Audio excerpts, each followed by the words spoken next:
Any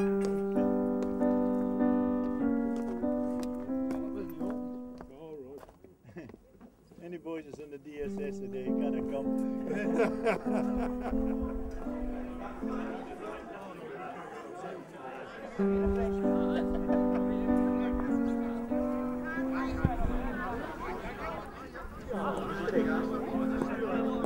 I started bowling around about 45 years ago when I worked with the local newspaper, the Stirling Observer, and they ran a Stirling Printers bowling team. And it was through one or two of the older chaps in the work who got me into the game of bowls, and I've never looked back. Well, the Red's the vice president. But they're both underlined in red. Nice road, Frank. You're going a bit off.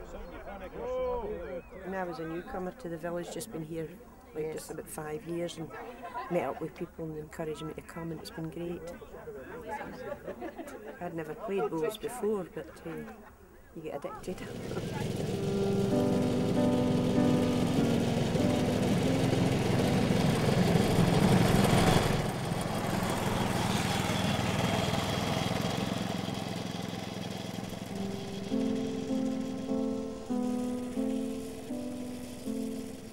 You're not going to believe this, but my wife was a bowler.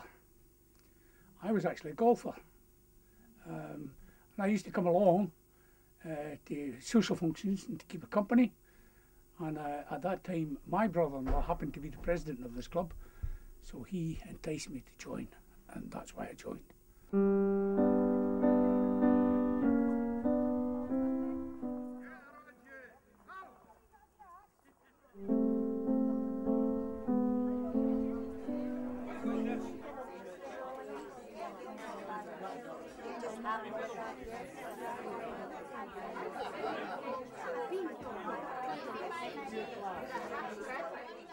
I have a personal thing about outdoor bowls in particular.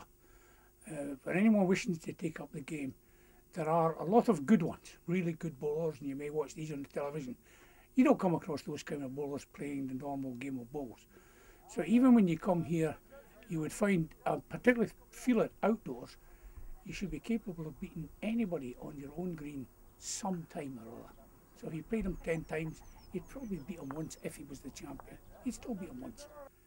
Indoor bowling, no. Indoor bowling's a different game altogether, and those who are very good at it, you won't beat them unless you're as good as them.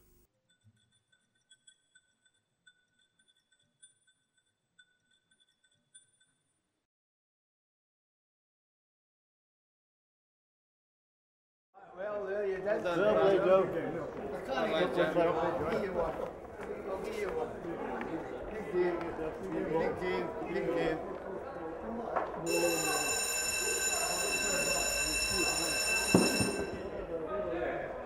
My husband plays, and if I want to spend time with my husband, I have to be interested in the sport.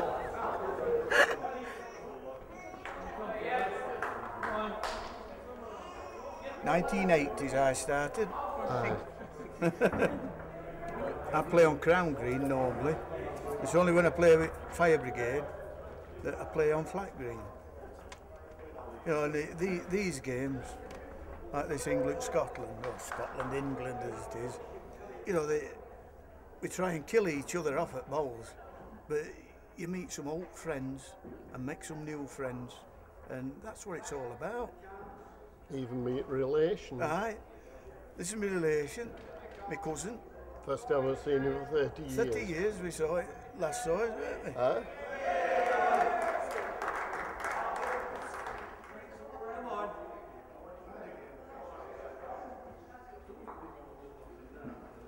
There are not enough youngins coming in. No, we need more young people to Near play young now. people. Yeah. But I think a lot of sports are the same way, you know. I don't know, but your clubs are struggling. Members, as the day off, you're hardly replacing them. We've got 7. We've got 7 juniors, and that's all. We've gone round schools, we've had open days, offered them free membership.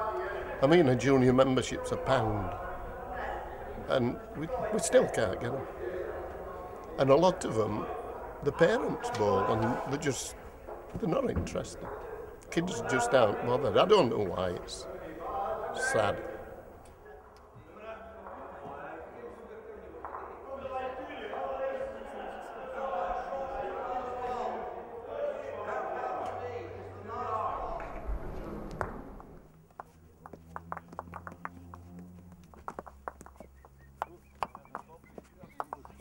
When I was playing, and by that time I was in my mid-30s, late 30s, and I saw young people bowling. I used to, and there were a few of them, I used to think, gosh, you should be doing better things than this. You should be out with somewhere else. You shouldn't be in a bowling club at your age. So I had that view, you know, and it was okay for me, my late 30s, early 40s or whatever. That's where I should have been at that time in my life. But I didn't see a place for young people in it. I really didn't. And although there are a few, there's not so many. And of course there are less now. But sometimes it was went through the family, you know, if the mother and father were bowlers, the sons, daughters were. But not so much now. But I didn't think it was a young people's game, quite honestly.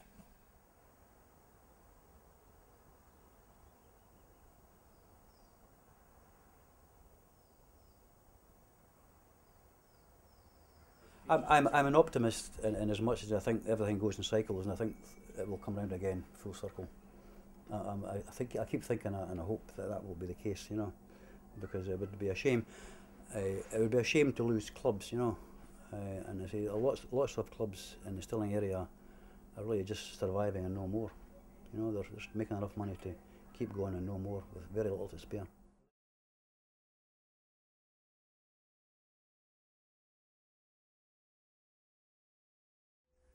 The first time I started playing bowls, I'd just come out of the army, 1984, and I went up to the Guildhall Bowling Club, which is up the top of the town, the oldest bowling club in Scotland, as it was then. But I mean, unfortunately, the game started to wane, and we lost quite a few members through deaths and movement with their job. And we had to close the club because of lack of members. It is eerie when you go up and have a look at it, especially when we were up there and it was an active green.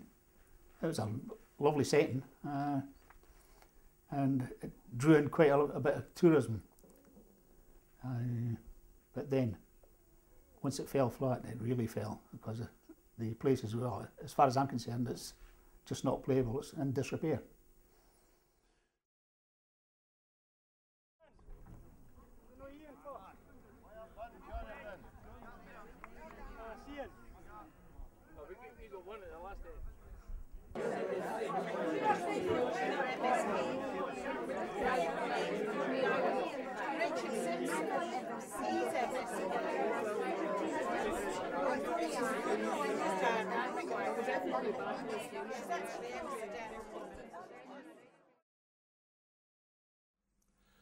I don't know whether it's just an age thing, but the older you get, you tend to feel that the best is past you, you know. And for all I know, better things are ahead, you know. They might suddenly take an upsurge in the sport, might become a great phenomenon all of a sudden, but I don't know. It just appears to me that we've probably seen the best of it, you know.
You know, they always had a strong bowling atmosphere, but it was for middle-aged people.